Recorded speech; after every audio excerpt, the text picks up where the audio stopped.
السلام علیکم دوستوں، میں واحد خان سرکار غازی پاک رضی اللہ تعالیٰ عنہ کی شہادت کی تاریخ مقصود غازی رحمۃ اللہ علیہ کی 14 رجب ہے۔ آپ یہ دیکھیں، پسند آئے لائک ہجری کریں، 424 میں 14 رجب کو اتوار کے روز ان کے ماموں جان ظہر کا اور نام محمود عصر کے غزنوی بیچ تھا میں سرکار اور ان کے سیدنا غازی نانا جان پاک کا کی نام شہادت کا معاملہ پیش آیا۔ ان کے سرکار غازی پاک رضی اللہ تعالیٰ عنہ کے ماموں حضرت محمود غزنوی رضی اللہ تعالیٰ عنہ والدہ کا نام سطر پیر مرشد حضرت ابو الحسن خرقانی ہیں۔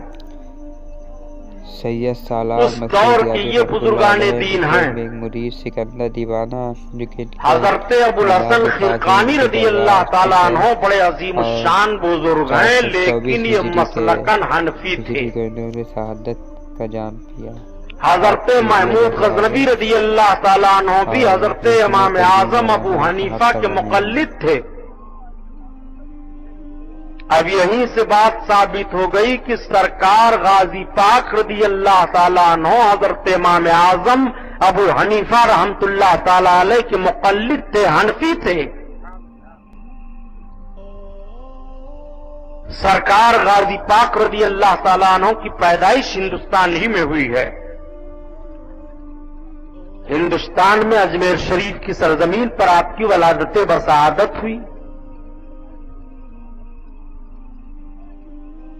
آپ کی والد محترمہ کا نام بھی آپ حضرات جانتے ہیں، سطر معلّہ ہے۔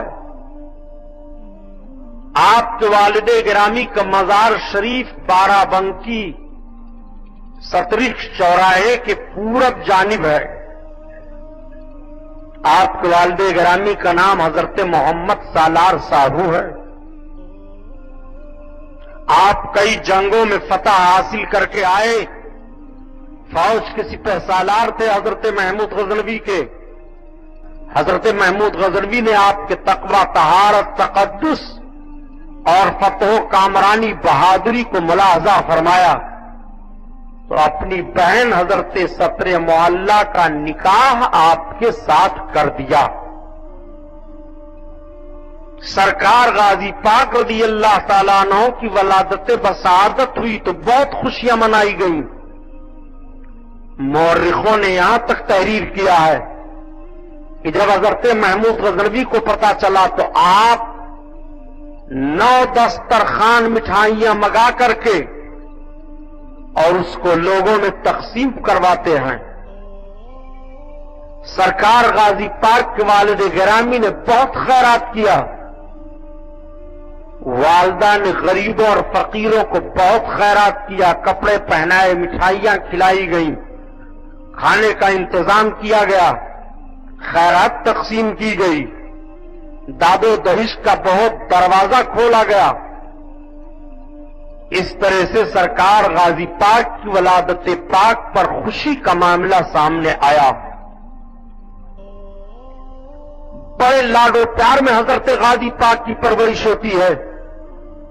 سرکار غازی پاک ایسی منزل میں آئے کہ زمین پر چل رہے ہیں، زبان بڑی صاف ستھری ہے، اتالیق مقرر کر دیے جاتے ہیں، اساتذہ متعین کر دیے گئے تاکہ علم دین آپ کو دیا جائے۔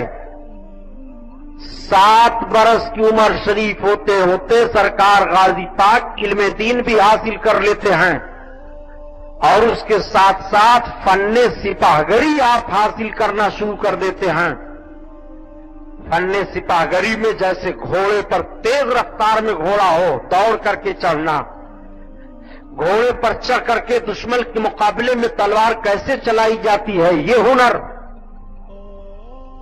تیر کیسے مارا جاتا ہے یہ ہنر، ہاتھ میں ڈھال لے کر کے دشمن کے تیر کو کیسے روکا جاتا ہے یہ ہنر، دشمن سامنے آ رہا اس کے سامنے مقابلہ کرنے کا طریقہ کون سا ہونا چاہیے یہ ہنر، یہ ساری باتیں سرکار غازی پاک کی عمر شریف جب 12 برس کی ہوتی ہے تو آپ مہارت حاصل کر لیتے ہیں۔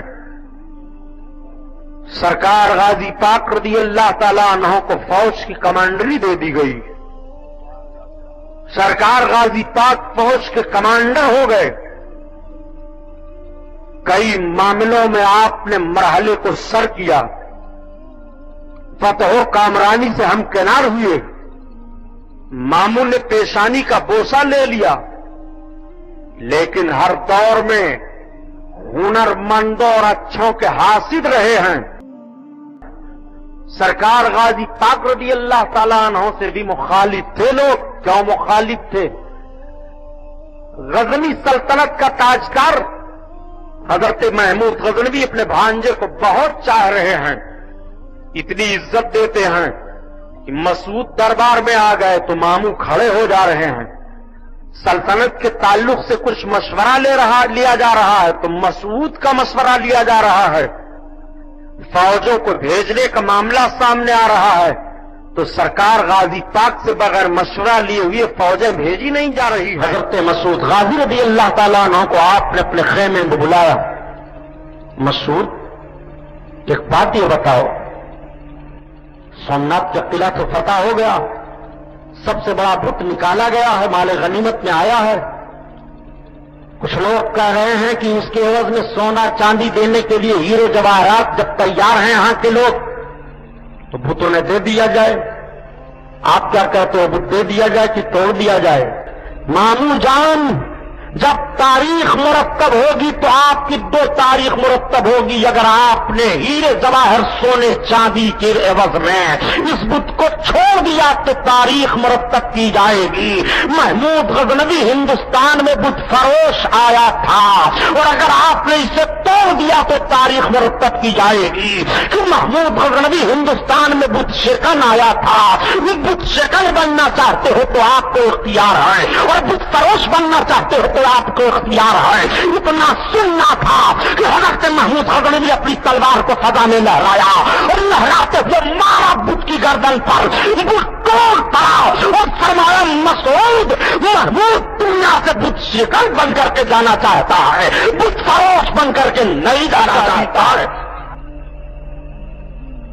के लिए ये तय हुआ। कुछ लोगों ने देखा कि अगर महमूद गजनवी के कुर्ब में इसी तरह से रहे तो सल्तनत गजनी के यही मालिक न बन जाएं तो हम लोगों के लिए दिक्कत हो जाए। मशवरा देने लगे। हजरत महमूद गजनवी ने समझ लिया, इरशाद फरमाया, बेटा इधर आओ, तुम्हें हिंदुस्तान की जिम्मेदारी दी जाती है, हिंदुस्तान में रहो, अपनी मां के पास चले जाओ। सरकार गाजी पाक रज़ी अल्लाह ताला उन्होंने मंजूर फरमा लिया। समझ गए आप? फौजें दी गई, फौज का दस्ता दिया गया। सरकार गाजी पाक दिल्ली होते हुए आ रहे हैं। दिल्ली को आपने फतेह कर लिया। चंद झड़पें ही वहां के राजाओं से दिल्ली आपके कब्जा और इख्तियार में है। लोगों ने अर्ज किया, हुजूर आप यहीं रहें। आपने फरमाया, नहीं, मेरी मंजिल और है।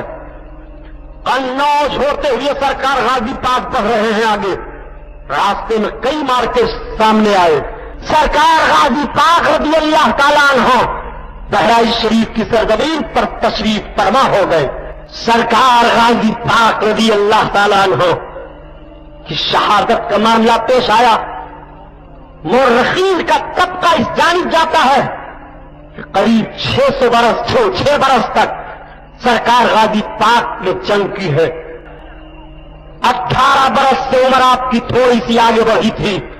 उलमा से पूछिए तो शहादत का मामला सामने पेश आया।